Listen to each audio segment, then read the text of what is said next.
मैंने सीधा पूछा, उनकी बातों को इग्नोर करते हुए, और लिन की दादी की तरफ देखा। फाइनेंस डिपार्टमेंट चेक प्रिपेयर करेगा, मुझे बैंक ट्रांसफर चाहिए, मैं चेक एक्सेप्ट नहीं करता, मैंने फ्रिमली कहा। चेक फ्रीज होने का रिस्क होता है, मैं उन्हें कोई भी कंट्रोल का मौका नहीं देना चाहता था। दादी लिन ने मुझे गहरी नजर से देखा, फिर आखिरकार सिर हिला दिया। ठीक है, कल दोपहर अपने डॉक्यूमेंट्स के साथ लिन ग्रुप आ जाना, एग्रीमेंट साइन करना होगा। मैं बिना एक सेकंड रुके दरवाजे की तरफ मुड़ गया। कल मिलते हैं। जैसे ही पैसे मेरे अकाउंट में आएंगे, मैं तुरंत गायब हो जाऊंगा। मिस लिन और मिस्टर जियो को लंबी जिंदगी मुबारक। अगले दिन दोपहर मैं टाइम पर लिन ग्रुप के लीगल डिपार्टमेंट पहुंच गया। एग्रीमेंट की कंडीशंस बहुत ही स्ट्रिक्ट थी। ऐसा लग रहा था जैसे मुझे लिन मुबान का नाम लेने का भी कोई हक नहीं होगा। मैंने उन्हें पढ़ा भी नहीं, सीधा लास्ट पेज पर साइन किया और अपना थंब प्रिंट लगा दिया। थोड़ी देर बाद मैसेज आया, 10 मिलियन मेरे अकाउंट में ट्रांसफर हो चुके थे। उस लंबी नंबर्स की लाइन को देखकर मैंने गहरी सांस ली। अब मैं सच में आजाद था। मैं बिल्डिंग से बाहर निकला और एक टैक्सी लेकर अपने पुराने अंधेरे और गीले बेसमेंट रूम में वापस आ गया। वही जगह जहां मेरी पिछली जिंदगी की सारी मेहनत और दर्द बसा हुआ था। कोने में अभी भी वो प्लास्टिक बॉटल्स और कार्टन्स पड़े हुए थे जो मैंने इकट्ठा किए थे, सिर्फ इसलिए ताकि लिन मुबान के लिए न्यूट्रिशनल सप्लीमेंट्स खरीद सकूं। टेबल पर एक सस्ती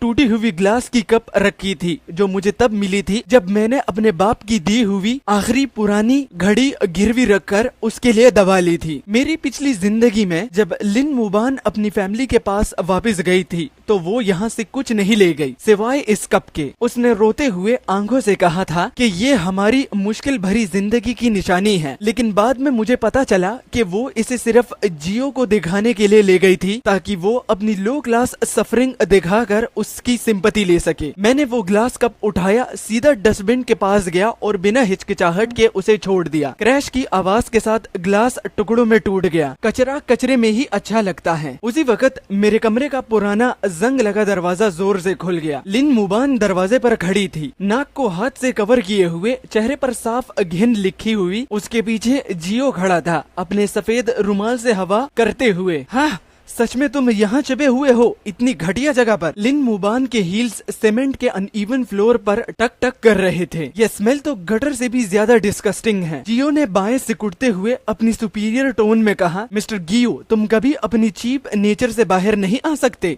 10 मिलियन होने के बाद भी तुम ऐसे ही रह रहे हो। लिन मुबान अंदर आ गई। उसकी नजर छोटे से कमरे में